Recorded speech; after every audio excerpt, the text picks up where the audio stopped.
token itu seperti apa sih. Nah, kalau misalkan kita mau lihat hasil responnya, teman-teman bisa menggunakan print response.choice gitu ya. Atau bisa response choice buka kurung siku 0 atau 0. Nanti kalau misalnya ini kan akan menampilkan seperti ini ya, bentuk list. Misalkan kita mau fokus ke hasil teksnya aja gitu ya di sini. Jadi teman-teman tinggal tambahin .text. Jadi nanti menampilkan informasi dari respon si.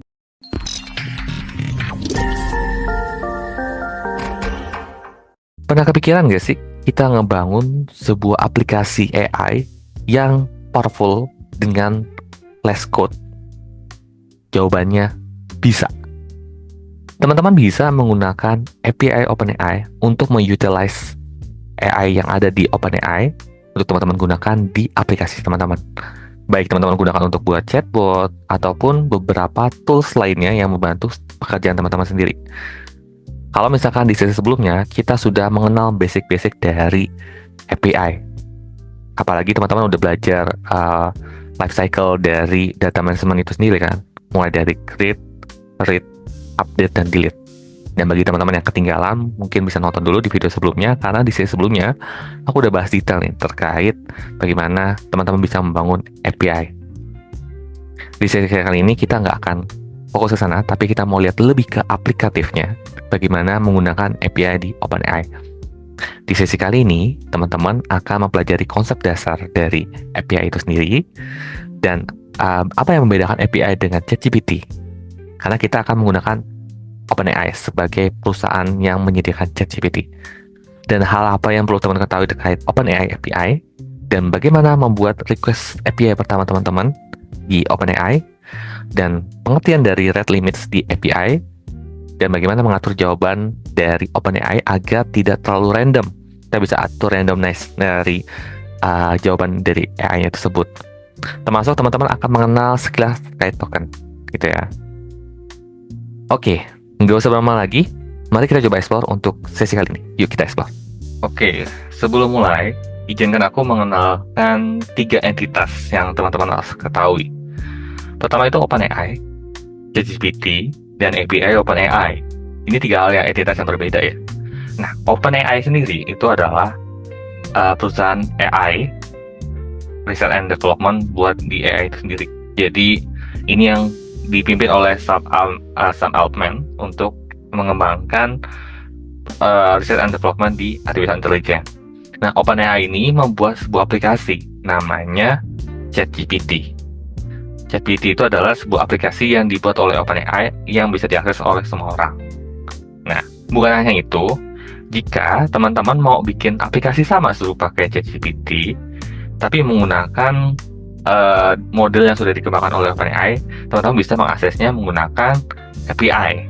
Jadi teman-teman bisa generate kayak, let's say mau bikin aplikasi chatbot, teman-teman ambil API-nya OpenAI, terus nanti kita bikin retrieval dokumen-dokumen apa yang mau kita gunakan, nanti ntar konekin API-nya, terus habis itu kita generate new application pada akhirnya. Jadi kita ambil API-nya, terus dari API-nya itu kita buat aplikasi baru. Nah, API ini adalah seperti pintu, jadi yang menghubungkan antara aplikasinya teman-teman dengan ke OpenAI. Jadi kita mau konekin gitu.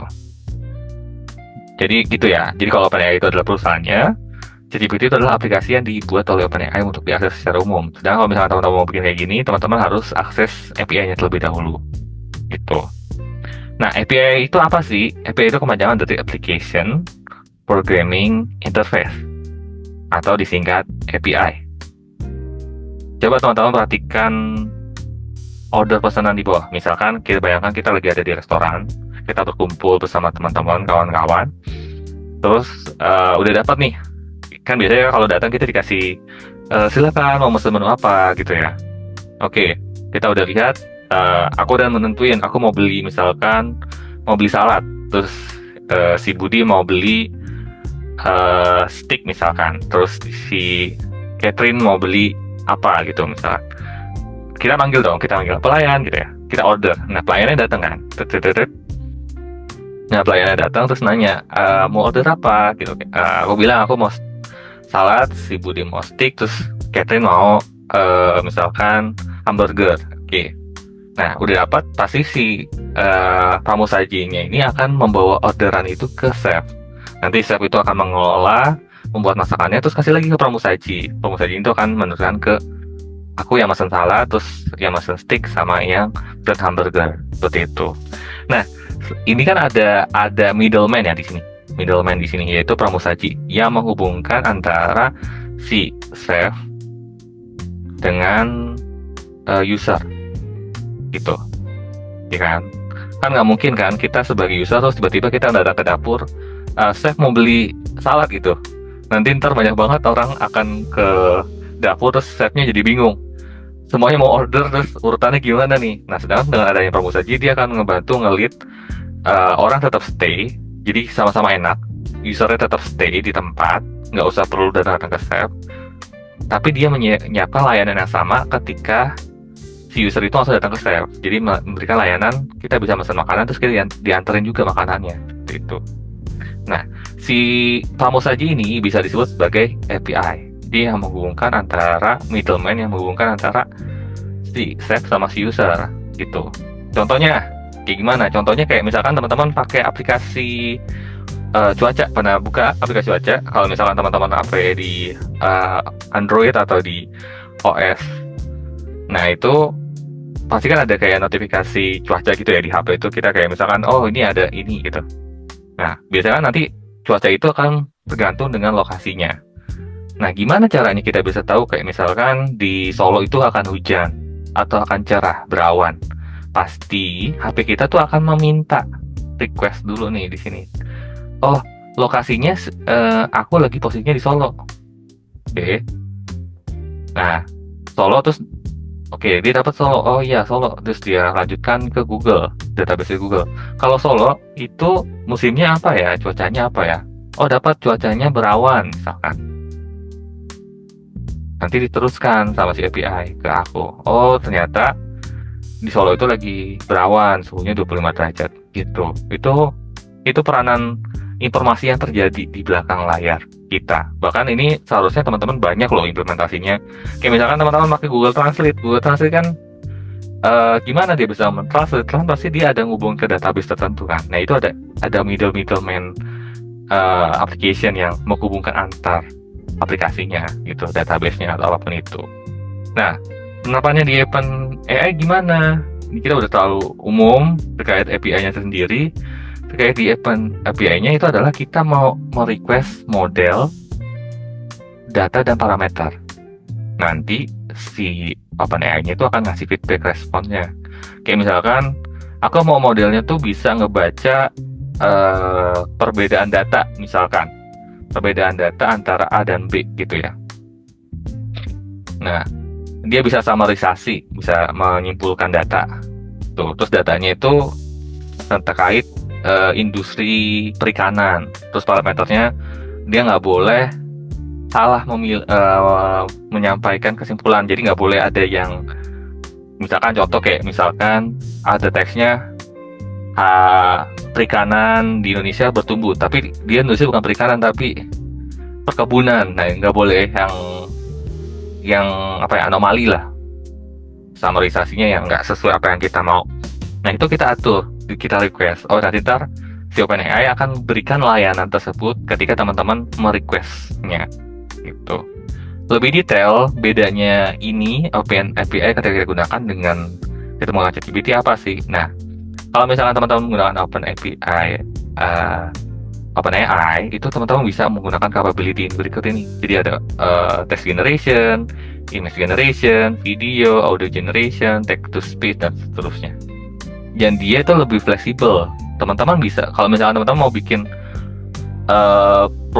aplikasi AI yang bisa membaca KTP misalkan, apa informasi yang ada di KTP. Nah, kita bisa pakai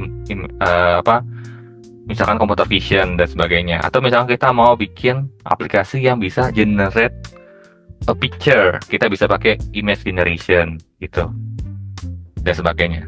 Dan ini bisa berinteraksi di programming language yang teman-teman ketahui. Misalkan teman-teman bisanya Python. Kalau misalkan teman-teman ikuti setiap hari Rabu itu kita ada belajar kayak Python. teman-teman pahami Python, itu bisa teman-teman pakai di OpenAI-nya ini. Terus kemudian untuk mengakses fitur-fitur AI. Dan teman-teman nggak harus punya pengalaman programming ataupun machine learning, karena teman-teman nggak ngebuat model di sini. Teman-teman cuma request model yang sudah jadi, terus kita gunakan. Seperti itu. Sedangkan kalau ChatGPT sendiri, teman-teman tuh keuntungannya nggak perlu setup apapun, karena semuanya udah easy to use lah ya. Tinggal teman-teman login, terus ketik apa yang mau teman-teman pertanyakan kayak gini, dia langsung ngejawab. Cuma dia itu terbatas untuk teman-teman aja, karena kan ini aksesnya cuma ya antara OpenAI dengan teman-teman, karena teman-teman loginnya pakai email kan, ya udah cuma itu doang. Tapi ketika teman-teman mau menggunakan ini buat orang umum kan nggak mungkin, karena nggak mungkin rame-rame mengakses email teman-teman untuk mengakses di ChatGPT kan, gitu, karena terbatas. Sehingga ini nggak bisa dikustomisasi. Kayak misalkan teman-teman mau bikin aplikasi yang fokusnya buat image generation, ya nggak bisa bikin pakai ChatGPT, gitu. Itu bedanya ketika teman-teman menggunakan OpenAI API dengan ChatGPT. Menurutku sih kalau misalkan teman-teman mau bikin aplikasi sendiri, AI sendiri, teman-teman bisa lebih dalam, kita belajar bareng-bareng terkait API ini sendiri, lebih detail, seperti itu. Nah, struktural yang harus teman-teman ketahui, kalau misalkan tadi kita belajar terkait struktur ini, end-to-end secara umum untuk kita dapat API-nya seperti apa, kita mau lihat strukturalnya itu ada apa aja sih di dalamnya. Pertama itu ada namanya endpoint. Kalau misalkan teman-teman perhatikan, setiap di jaringan API itu ada endpoint setiap user, dan itu berbeda-beda. Buat apa endpointnya itu? Endpointnya itu untuk kita berinteraksi dengan capability apa yang mau kita gunakan. Bisa jadi kayak misalkan kita maunya vision, ya udah vision tuh warnanya biru gitu. Jadi ya udah kita akses cuma ini doang. Oh, kita mau aksesnya embedding, apa misalkan mau text generation gitu, dan sebagainya. Gitu, itu endpoint itu adalah point akses API spesifik interaksinya. Dan di dalam endpoint sendiri sebenarnya itu ada namanya authentication. Authentication itu adalah kontrol untuk mengakses API endpointnya berupa unique key. Jadi kayak contoh, ini ada 3 rumah, misalkan ini, dan ini. Dan rumah kita ada di sini misalkan, di X ya. Dan posisi kita ada di sini. Misalkan kita punya kuncinya adalah ABCD misalkan. Terus kita jalan ke sini. Pintunya bisa kebuka nggak menurut teman-teman? Nggak bisa kan? Karena kunci ABCD cuma ada di X yang di sini, sedangkan yang di sini, yang Y, ini adalah 1, 2, 3, 4. Jadi ketika teman-teman input ABCD, ini nggak bisa buka pintu. Nah, endpoint itu seperti itu. Jadi itu akses pintu yang bisa teman-teman akses, dan kuncinya itu ya teman-teman authentication-nya itu. Untuk mengakses pintunya itu agar kebuka, ya teman-teman pakai authentication. Nah, di dalam membuat OpenAI API ini sendiri itu ada harganya ya. Karena teman-teman kan mengakses model yang udah dibuat oleh OpenAI. Jadi OpenAI berhak secara langsung ya membebankan biayanya itu ke teman-teman, karena teman-teman menggunakan model yang dia buat. Namun di pricing-nya itu, ketika teman-teman, jadi kan setiap teks itu ada kode, setiap teks itu ada apa, kalau misalkan kata itu ada syllable-nya ya. Nah itu ketika banyak inputannya itu, si model kan akan bacanya akan banyak kan. Nah semakin banyak inputan dan outputnya semakin banyak, teks yang di-generate, misalkan kita katakan text generation, kita input teksnya misalkan coba buatkan resep Indomie itu misalkan, resep membuat mie instan, kita coba buatkan resep mie instan jadi 5 kata. Nah generate kan outputnya akan nggak mungkin cuma 5 kata kan, pasti ada 100 kata atau 200 kata. Nah itu akan berpengaruh. Jadi semakin, misalkan teman-teman mau detail, coba buatkan resep instan yang berasal dari negeri barat, tepatnya lokasinya bla bla bla gitu. Jadi detailnya harus inputnya banyak. Nanti kan outputnya juga akan menyesuaikan kan gitu. Jadi itu cukup pengaruh.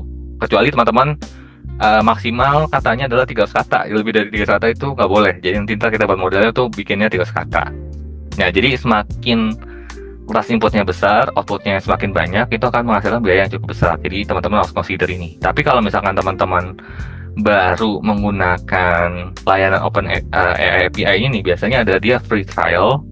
Itu kalau nggak salah seminggu bisa teman-teman akses secara gratis untuk menggunakan API OpenAI sendiri. Seperti itu. Oke. Nah, teman-teman juga bisa cek API documentation ya. Di cek API documentation itu ada kayak cara install OpenAI ini seperti apa. Terus habis itu kita dapetin authentication-nya seperti apa. Nah, kalau mau dapetin authentication, teman-teman masuk ke buat akunnya dulu di OpenAI.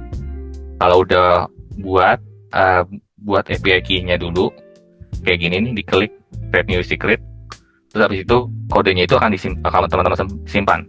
Nanti kita akan bahas detail ketika teman-teman udah dapat create new secret key-nya itu, kita akan coba gunakan. Dan kita akan membuat aplikasi chatbot sederhana dari menggunakan API OpenAI seperti itu. Oke. Dasar request API itu seperti apa? Nah, sebelum kita memulai request API, pastikan teman-teman udah mendapatkan API keys-nya. Jika teman-teman belum, teman-teman bisa akses di API keys di OpenAI. Habis itu teman-teman create a new key, secret key-nya, dan di save key-nya itu untuk teman-teman gunakan dalam memulai mencoba bagaimana meng-request API di OpenAI. Nah, setelah teman-teman udah menyimpannya, selanjutnya kita akan coba menggunakan Python. Contohnya, langkah pertama teman-teman akan perhatikan di sini, kita akan mengetik from OpenAI, import OpenAI. Habis itu kita akan ketik variable namanya client. Habis itu OpenAI, API key-nya kita masukin tuh yang tadi teman-teman copy di sini. Jadi masukin ke sini. Jika udah, mungkin API-nya akan lebih panjang banget, tapi nggak apa-apa, teman-teman copy paste di sini. Terus habis itu kita akan coba membuat client completion create-nya seperti apa. Jadi teman-teman tentuin model yang teman-teman gunakan.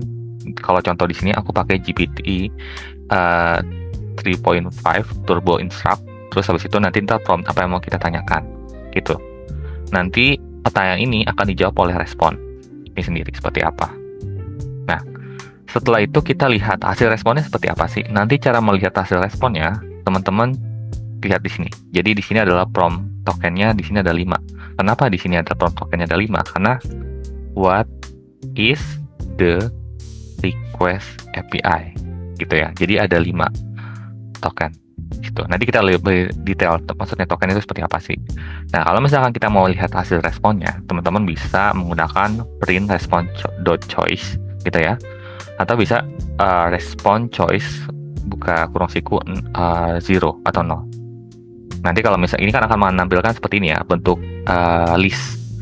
Misalkan kita mau fokus ke hasil teksnya aja, gitu ya di sini. Jadi teman-teman tinggal tambahin .text. Jadi nanti menampilkan informasi dari respon si prompt-nya itu sendiri. Kan pertanyaan kita adalah what is the request API? Jadi dia akan menjawab seperti ini. The request API or application program interface is a set protocol and tools. Dan cuma diberi sampai sana. Gitu. Nah, setelah itu kita bisa lanjut lagi untuk bagaimana menyimpan respon itu dalam bentuk dictionary. Teman-teman bisa pakai .model dump. Jadi nanti dia akan menyimpan, kalau sebelumnya dalam bentuknya list, disimpan ke dalam bentuk dictionary.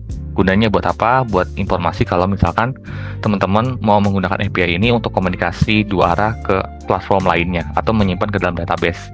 Jadi ini bisa disimpan ke dalam database sehingga bisa ke save buat teman-teman lakukan training day by day dalam penggunaan API tersebut. Gitu.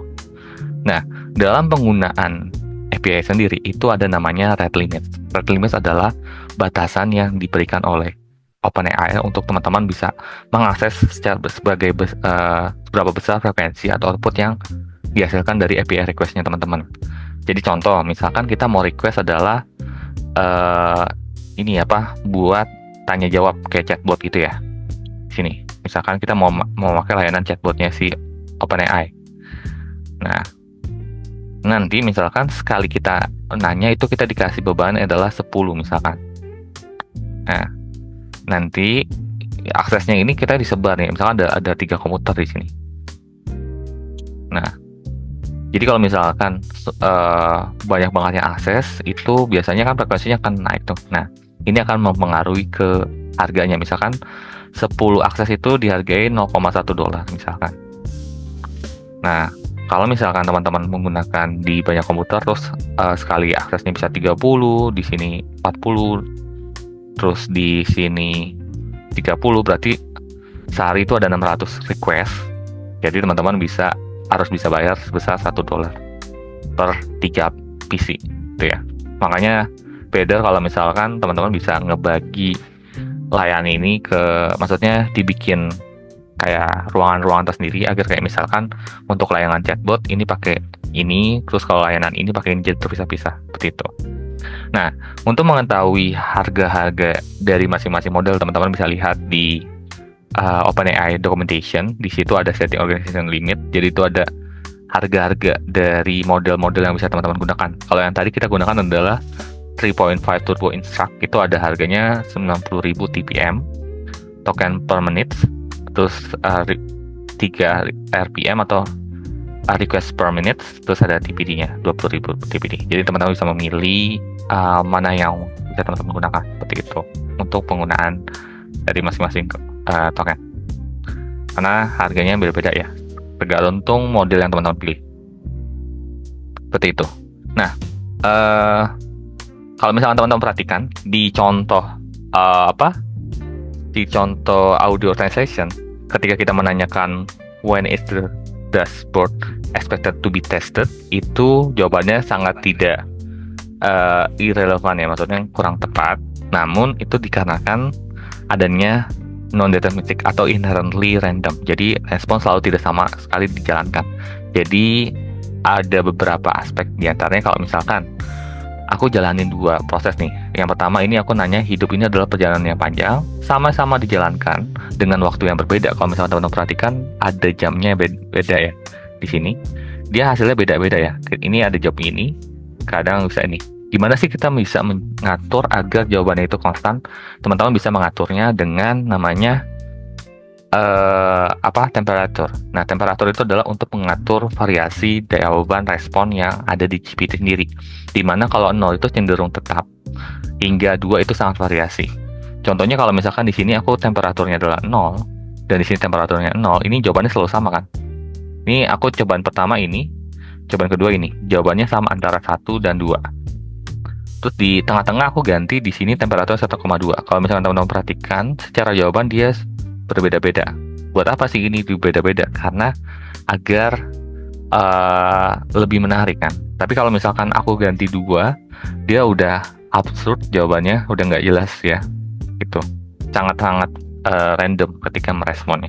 Seperti itu. Jadi teman-teman harus pastikan juga ketika men-trigger sebuah API dari OpenAI, itu teman-teman perhatikan juga temperaturnya. Apakah teman-teman menggunakan 0 di antara 0 sampai 2 lah di antara rentang itu untuk lebih stabil jawabannya, namun tidak aneh. Karena kalau misalkan 2 udah sangat-sangat variasi banget. Apalagi kalau kita misalkan kita menggunakan pakai bahasa Indonesia. Namun kalau pakai bahasa Inggris dia masih tetap oke sih harusnya ketika 2 gitu. Nah, terus di dalam ini kita juga bisa menggunakan OpenAI API-nya untuk mengupdate atau mengganti sebuah konteks. Contohnya aku punya prompt adalah update the content to Abel, pronoun to he is, and as a senior data scientist. Informasi ini adalah Jocelyn is the marketing director at Surya Company. Her favorite hobbies is traveling, and she especially enjoys visiting Indonesia. Nah, di sini kita akan coba ubah jadinya Abel. Jadi kita tinggal lakukan hal yang sama, tinggal masukin aja di prompt di sini. Terus dia akan mengubah seperti ini. Jadi Abel is a senior data scientist at Surya Company. His favorite. Nah, gitu. Nah, kalau misalkan teman-teman perhatikan, ini ada potong ya. Maksudnya gimana? Nah, karena memang ada default dibatasin ya. Itu adalah jumlah tokennya. Jadi gimana sih cara ngaturnya agar informasinya bisa tersampaikan sepenuhnya? Kita bisa atur dari tokennya sendiri. Contohnya kalau misalkan tadi jawaban tadi aku kasih defaultnya max tokennya adalah 50 di sini. Teman-teman perhatikan di sini ya. Max tokennya adalah 50. Nah, sehingga informasinya itu clearance kan. Nggak keputus seperti sebelumnya. Ini sebelumnya default token sekarang udah menjadi seperti ini. Jadi udah buat jadi satu kalimat yang utuh. Jadi kayak Abel is a senior data scientist at Surya Company. His favorite hobby is hiking and he especially loves exploring the mountains near his home. Seperti itu. Nah, perihal token, sebenarnya token itu apa sih sebenarnya? Nah, token itu adalah potongan-potongan kata yang di dalam sebuah teks. Jadi contohnya, Jocelyn is a marketing director at Surya Company. Ini dipotong-potong, kayak Jocelyn ini 1, is itu 2, itu 3, marketing itu 4, director 5, at itu 6, Surya itu 7, company itu 8, dan lain-lain itu 9. Jadi ini ada 9 token yang digunakan dalam satu bahasanya itu sendiri, seperti itu. Dan dalam konteks pada umumnya, biasanya ini tergantung model ya. Biasanya satu token itu bisa 4 karakter atau 1 kata, sama itu. Atau juga bisa 50 token itu bisa 40 kata. Jadi dia mainnya per kata sih sebenarnya kalau token itu sendiri, gitu. Dan selalu ingat sebenarnya semakin besar token yang teman-teman gunakan, itu akan semakin meningkatkan biaya ya, karena kan dia akan memperbesar outputnya yang dihasilkan. Nah, sebenarnya biaya usage itu akan tergantung teks yang dihasilkan. Jadi teman-teman harus fokus apa yang teman-teman hasilkan dan pastikan outputnya itu nggak membebani teman-teman ketika menggunakan request API seperti itu. Nah, di sini ada detailnya sebenarnya di rate limit. Jadi API usage is a subject to rate limit applied on token per minute atau TPM, request per minute or day, and order model specific limit. Nah, your organization rate limit are listed below. Jadi ada informasi di sini sih seperti itu. Oke, itu. Nah, itu dulu teman-teman materi hari ini. Semoga teman-teman sedikit paham terkait basic request API dan bagaimana membangun API sederhana dengan OpenAI. Jadi teman-teman bisa membangunnya dengan men-trigger dari sisi modelnya, dan pastikan teman-teman udah punya key yang digunakan untuk request API itu sendiri. Oke, thank you dan sampai ketemu di sesi berikutnya. Sampai jumpa, see ya. Thank you buat teman-teman yang udah nonton dari awal sampai akhir. Semoga apa yang aku bagikan bermanfaat buat teman-teman. Jangan lupa like, subscribe, atau komen di bawah kalau misalkan ada yang bertanya terkait materi sesi kali ini. Karena kali ini teman-teman mengenal API OpenAI kan. Jadi kalau misalkan teman-teman ada yang kesusahan atau bingung dalam mengaplikasikannya, boleh drop di komen saja ya. Sekian dari aku untuk sesi kali ini. Sampai ketemu di sesi selanjutnya. See ya.